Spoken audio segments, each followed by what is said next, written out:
नमस्कार, India news Haryana देख रहे हैं आप और मैं आपके साथ अरुणिम जहान शेख। बुलेटिन की शुरुआत करते हैं। राहुल गांधी के बयान पर हरियाणा बीजेपी के नेता भी आक्रामक नजर आ रहे हैं। गृहमंत्री अनिल विज ने भी राहुल गांधी पर पलटवार किया। उन्होंने कहा कि वीर सावरकर जैसी शख्सियत और देशभक्त युगों युगों में पैदा होते हैं।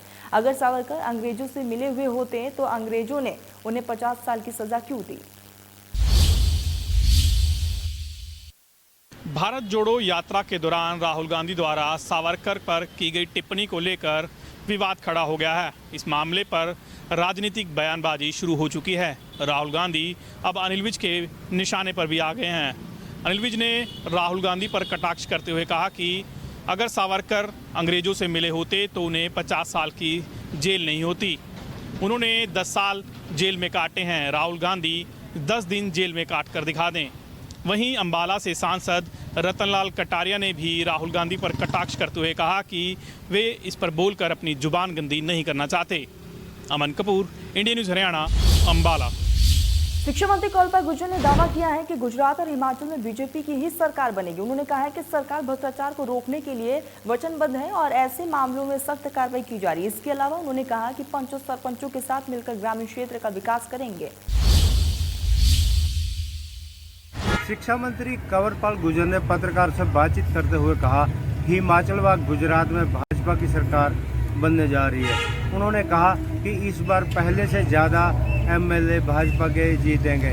वहीं यमुनानगर जिला के साथ साथ पूरे हरियाणा में भी जो पंचों सरपंचों के चुनाव हो रहे हैं उसमें ज़्यादा से ज़्यादा संख्या भाजपा उम्मीदवारों की है जो पंच सरपंच जीत रहे हैं। जिला परिषद में भी जो है भाजपा परचम फैलाएगी। वहीं उन्होंने कहा कि करनाल में जो धान घोटाला हुआ है इसमें दोषी जो भी होगा उसे बख्शा नहीं जाएगा। उन्होंने कहा कि सरकार भ्रष्टाचार को लेकर जागरूक है, वो नए नए ऐप भी लगा रही है। यदि कहीं कोई कमी भी है या कोई भ्रष्टाचार करता पकड़ा गया तो वो बख्शा नहीं जाएगा। यमुनानगर से देवीदास शारदा, न्यूज़ हरियाणा। सोनीपत में चौधरी देवीलाल सहकारी चीनी मिल अहुलाना गोहाना का शुभारंभ सहकारिता मंत्री डॉक्टर बनवारी लाल ने पिराई सत्र 2022-23 का बतौर मुख्य अतिथि के तौर पर शुभारंभ किया। इस दौरान कार्यक्रम में विधायक मोहन लाल कौशिक और वरिष्ठ अतिथि के तौर पर मौजूद रहे। सोनीपत के गोहाना में चौधरी देवीलाल शुगर मिल में आज डॉक्टर बनवारी लाल सहकारिता मंत्री पहुंचे और विधिवत रूप से आज शुगर मिल का 2022-23 का पेराई सदर शुभारंभ कर दिया गया है, जहां शुरुआती तौर पर हवन यज्ञ किया गया। उसके बाद सबसे पहले गन्ना लेकर आने वाले किसानों को भी सम्मानित किया गया है। जानकारी के मुताबिक 111 गाँव में 3,213 किसानों द्वारा 21,000 एकड़ भूमि में गन्ना उगाया गया है और 45 लाख क्विंटल का लक्ष्य जो है वो रखा गया है। पेराई क्षमता 25,000 क्विंटल है और वहीं 362 रुपये प्रति क्विंटल गन्ने का रेट हरियाणा में मिल रहा है। और वहीं डॉक्टर द्वारा ये भी कहा गया है कि जिस प्रकार से हरियाणा में सबसे ज़्यादा गन्ने का भाव है, अन्य प्रदेश में इतना भाव नहीं मिल रहा है और प्रदेश की सरकार लगातार किसानों को आगे बढ़ाने का प्रयास कर रही है। वहीं गन्ने को लेकर किसानों को किसी भी प्रकार की कोई दिक्कत नहीं आने दी जाएगी। सोनीपत से इंडिया न्यूज़ हरियाणा के लिए राम सिंह। हाल ही में हुए पंचायत चुनाव में जीत हासिल करने वाले इनेलो समर्थित सरपंच इनेलो विधायक अभय सिंह चौटाला के निवास पर पहुंचे, जहां पर अभय चौटाला के तमाम सरपंचों को बधाई देते हुए कहा कि सिरसा जिले में सबसे ज्यादा इनेलो समर्थित सरपंच की जीत हुई है। उन्होंने कहा कि जिला परिषद चुनाव नतीजे भी इसी तरह से आएंगे और इनेलो के 24 में से 28 प्रत्याशी जिला परिषद चुनाव जीतेंगे। बीजेपी पर निशाना साधते हुए अभय सिंह चौटाला ने कहा कि बीजेपी ने 9 प्रत्याशी को सिंबल पर लड़वाया और इन सब की जमानत जब्त होगी। सिरसा जिला के जो नवनियुक्त सरपंच है वो सब मिलने के लिए आए थे और इसमें जो सबसे बड़ी बात है, जो सबसे ज्यादा वोट से जीतने वाला सरपंच है वो मेरे ही कॉन्स्टिट्यूंसी का जमाल गांव का है, जो सबसे बड़ी जीत हासिल करके आया, 2800 वोट से जीता है। आज भी मेरे ख्याल 200 से ज़्यादा पंच सरपंच आए हुए थे। कुछ लोग हो सकता है उन तक मैसेज नहीं गया इसलिए ना पहुंच पाए। मैक्सिमम लोग जो है इंडियन नेशनल लोकदल पार्टी के जीत करके आया है।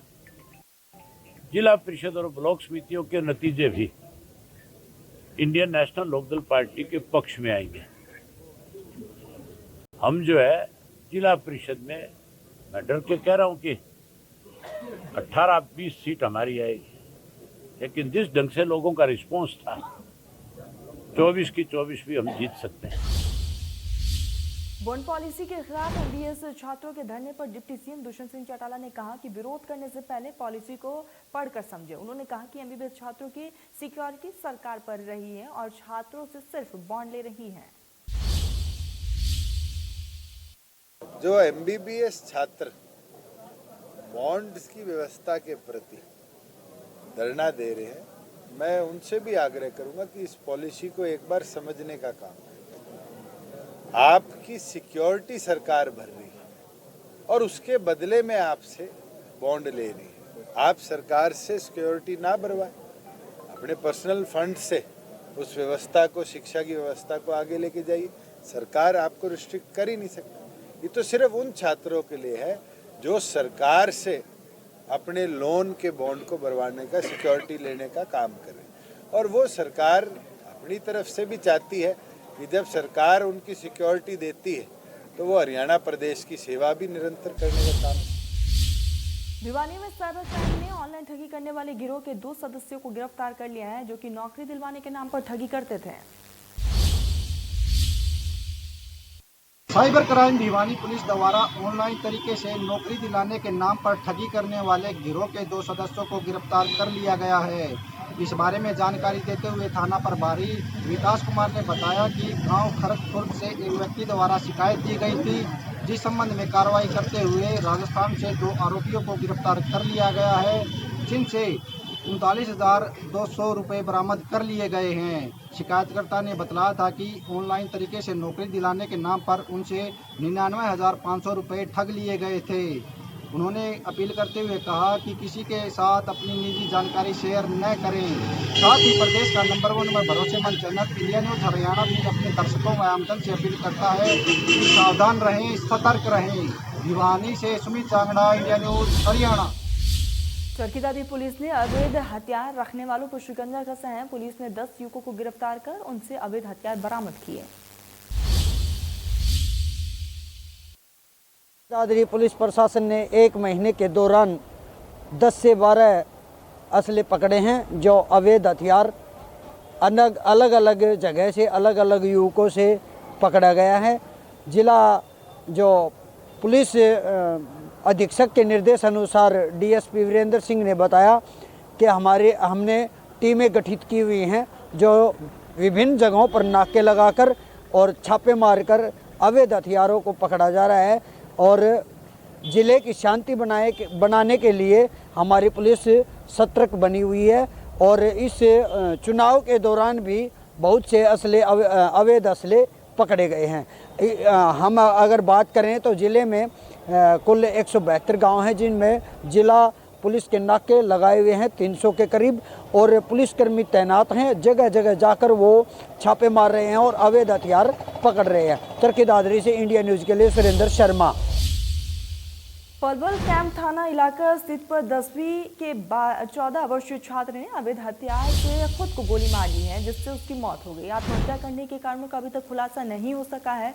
मृतक की पहचान ध्रुव निवासी रामगढ़ के तौर पर हुई है और पुलिस ने मामले में कार्रवाई करते हुए मृतक के खिलाफ केस दर्ज कर लिया है और जांच पड़ताल जारी है।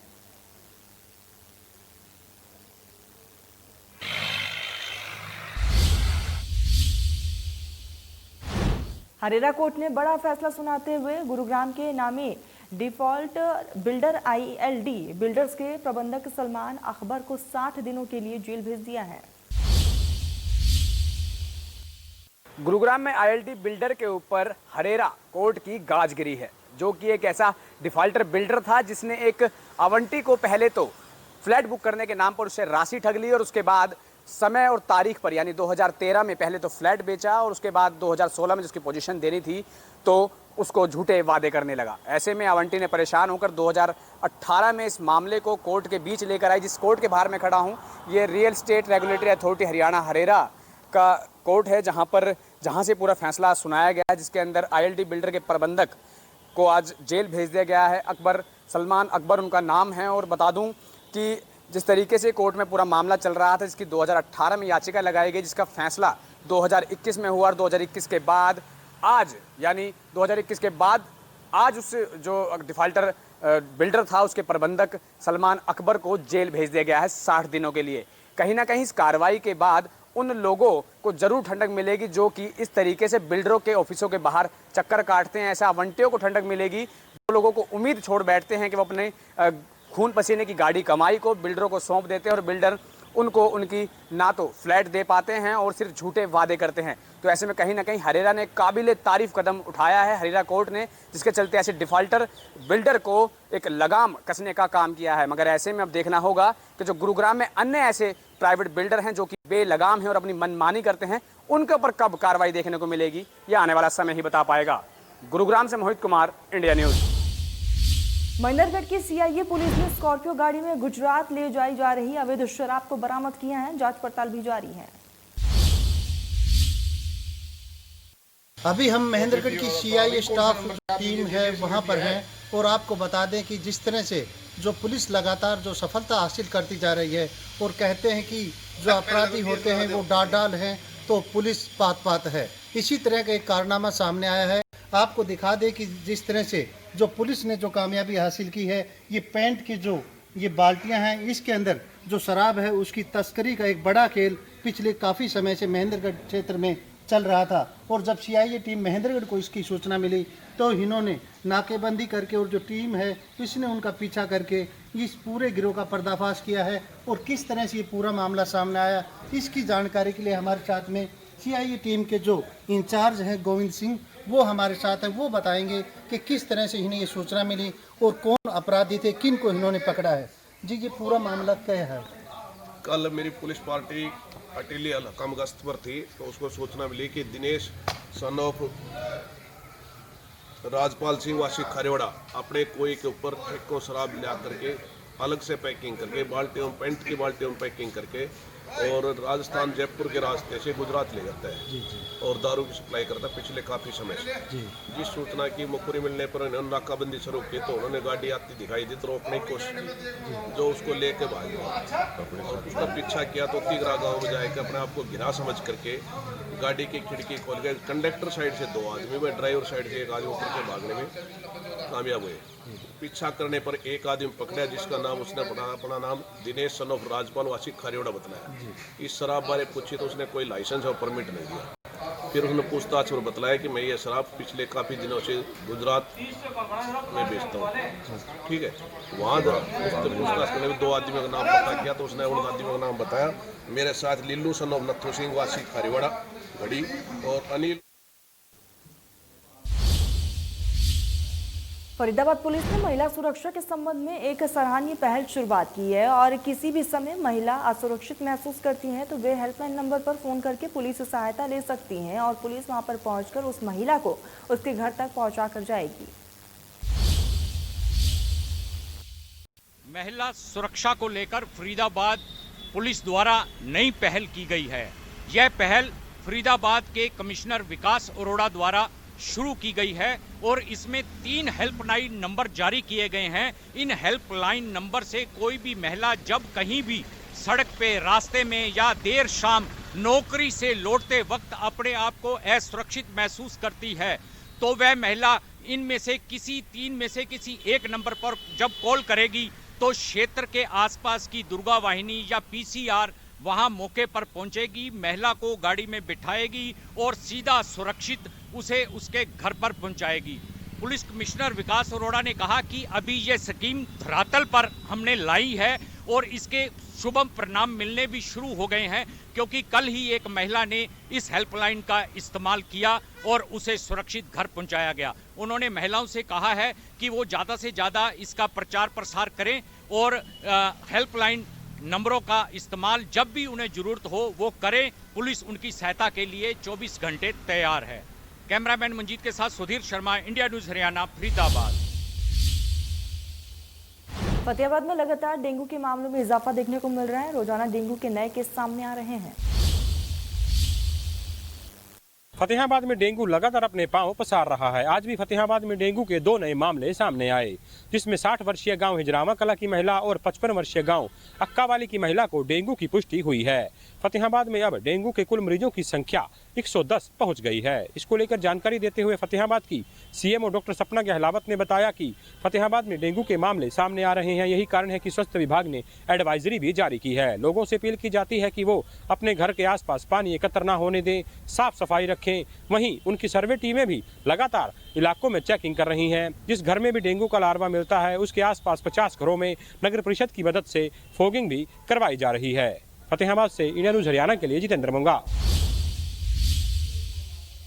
करनाल जिले की तहसीलों में तहसीलदारों के पद खाली होने का खामियाजा आम जनता को भुगतना पड़ रहा है। करनाल की 5 तहसीलों में तहसीलदारों के पद रिक्त हैं और ऐसे में एडिशनल चार्ज देकर काम चलाया जा रहा है। तहसीलों में लोगों की लंबी कतारें भी अक्सर देखने को मिलती हैं। करनाल जिले की तहसीलों में तहसीलदार के पद खाली हैं। ऐसे में काम चलाया जा रहा है एडिशनल चार्ज देकर। हम इस समय घरौंडा तहसील परिसर में मौजूद है। पहले हम आपको यहाँ की स्थिति दिखा दें कि किस तरह भारी भीड़ जो यहाँ पर अपने कार्यों के लिए आई है और सुबह से ये कतार में लगे हुए हैं, लेकिन काम नहीं हो रहा क्योंकि तहसीलदार साहब जो है उनको एडिशनल चार्ज दिया गया है। 2 दिन के लिए आते हैं लेकिन काम जो है नहीं हो पाते। लोगों से जानते हैं कितना लंबा इंतजार उनको करना पड़ रहा है और किस तरह की समस्या का सामना उनको अभी तक हुआ है। क्या नाम जी आपका? गुरनाम सिंह। तो गुरनाम जी, तहसील की व्यवस्था कैसी चल रही है आजकल? बड़ी खराब चल रही जी। क्या दिखते हैं? तहसीलदार का एडिशनल चार्ज दे रखा, हफ्ते में 2 दिन आवे, 2 दिन में वे कल मीटिंग में बता डीसी साहब मनमाना हफ्ते में 1 दिन आवे। जिस दिन तहसीलदार आ जाए उस दिन रजिस्ट्री कलर कोर्ट में जाना, पब्लिक एक बार रजिस्ट्री कलर का, एक बार तहसीलदार का। एक अफसर आवे कांदा नहीं, घड़ी लाइन लग गई, पूछ लो कितने दुखी है लोग। एक भी क्या काम प्रभावित हुए इससे? जी क्या काम प्रभावित हुए? रजिस्ट्री के काम प्रभावित हो रहे, बच्चे के काम प्रभावित हो रहे, अस्पताल के काम प्रभावित हो रहे, लोन लेने के काम प्रभावित हो रहे। कौन सा काम नहीं प्रभावित हो रहा जी? सारे काम प्रभावित हो रहे, एक भी काम नहीं ठीक हो रहा। तो बिल्कुल देखिए, तहसील से जो भी कार्य संबंधित हैं वो सारे काम जो है उनमें रुकावट आई है। आपका क्या नाम है जी? तेजवीर सिंह। तो किस काम के लिए आए थे यहाँ? रजिस्ट्री कराने थे। कितनी बार आ चुके हैं? सवेरे गए बैठे हैं। वह कुछ समाधान मिला? ना कुछ नहीं है। सवेरे आरसी वगैरह नहीं थे सवेरे के। तहसीलदार वो कहने लगे भाई हम आरसी मार्क कराओ जी, उसके बाद करें मार्क करेंगे। वही 3 बजे आए हैं, 3 बजे के बाद। तो जमीन की रजिस्ट्रियों में तो टाइम बाउंड होता है। क्या जिस तरह की व्यवस्था हो रही है कि तहसीलदार नहीं है, स्टाफ नहीं है, क्या उस पर कोई असर, डील पे कोई असर पड़ता है? तहसीलदार तो बैठे हैं यहाँ, तो ये आरसी नहीं था सवेरे के। तो वैसे आरसी नहीं नहीं कहते कोर्ट केस। आपका क्या नाम है जी? सतीश कुमार। किस काम के लिए आए थे जी? मैंने एक रजिस्ट्री करानी थी अपनी। हाँ जी। तो मैं दिन से ट्राई कर रहे हैं? पिछले 10-15 दिन से आया। कभी तहसीलदार साहब नहीं मिलते, कभी आज तहसीलदार साहब मिले तो आरसी साहब नहीं थे। अब आरसी साहब से कराना इतना टाइम हो जाएगा, 5 बज जाएंगे। फिर वही बात, आज टोकन लगवाया था।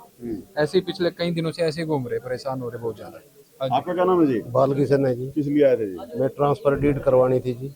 पहले भी आए थे? आया था जी पिछले हफ्ते। तहसीलदार साहब नहीं थे जी, कह रहे थे इलेक्शनों में ड्यूटी लग रही। अब आए तो अभी कभी पटवारी नहीं है, कभी आरसी नहीं है, कभी एक आवे जी एक नहीं मिलता, दूसरा आवे तीसरे नहीं मिलते जी। तो बिल्कुल आप देख सकते हैं ये मारामारी जो है यहाँ इस विंडो पर, जो लोगों के बीच अपने आप में एक मारामारी आप देख सकते हैं किस तरह से लगी अपने कार्यों को करवाने के लिए, क्योंकि अधिकारी नहीं मिलते। एडिशनल चार्ज उनको दिया गया है, समय पर काम नहीं हो रहा। रजिस्ट्री से लेकर तमाम जो है आप देख सकते हैं किस तरह से लगी अपने कार्यों को करवाने के लिए, क्योंकि अधिकारी नहीं मिलते। एडिशनल चार्ज उनको दिया गया है, समय पर काम नहीं हो रहा। रजिस्ट्री से लेकर तमाम जो है डीड संबंधित कार्य, जमाबंदी के सारे कार्य जो हैं उनमें बाधा आई है और लोगों को इसका खामियाजा भुगतना पड़ रहा है। आप देख सकते हैं कि कितनी भीड़ यहाँ पर लगी हुई है। लगातार गुहार लगाई जा रही है कि व्यवस्था की जाए, सरकार से प्रबंध किए जाए, लेकिन ऐसी स्थिति बनती हुई दिखाई नहीं दे रही, क्योंकि करनाल की तहसीलों में जो तहसीलदारों के पद खाली पड़े हैं उस वजह से लोगों को ये खामियाजा भुगतना पड़ रहा है। करनाल से महेंद्र सिंह, इंडिया न्यूज हरियाणा। रोहतक जिले का चीड़ी गांव पूरे देश में आज चर्चा का विषय बना हुआ है, क्योंकि यहां पर 12 नवंबर को हुए पंचायत चुनाव में हारने के बाद भी एक प्रत्याशी का ढोल बजाकर उसका सम्मान किया गया। यही नहीं, ग्रामीणों ने अपनी जेब से पैसे इकट्ठा करके 2 करोड़ 11 लाख रुपए नकद व एक बड़ी गाड़ी भी सम्मान स्वरूप भेंट की है और इसके पीछे ग्रामीणों का कहना है कि गांव में भाईचारा बना रहे और प्रत्याशी का हौसला ना टूटे, इसलिए ये सम्मान किया गया। पूर्व मुख्यमंत्री भूपेंद्र सिंह हुड्डा के विधानसभा क्षेत्र का पहला गांव चिड़ी आज पूरे प्रदेश में चर्चा का विषय बना हुआ है। दरअसल 12 नवंबर को हुए पंचायत चुनाव में चिड़ी गांव का रहने वाला धर्मपाल मात्र 66 वोटों से हार गया था, जिसके सम्मान में आज चिड़ी गांव के ग्रामीणों ने 2 करोड़ 11 लाख रुपए कैश व एक बड़ी गाड़ी दी है।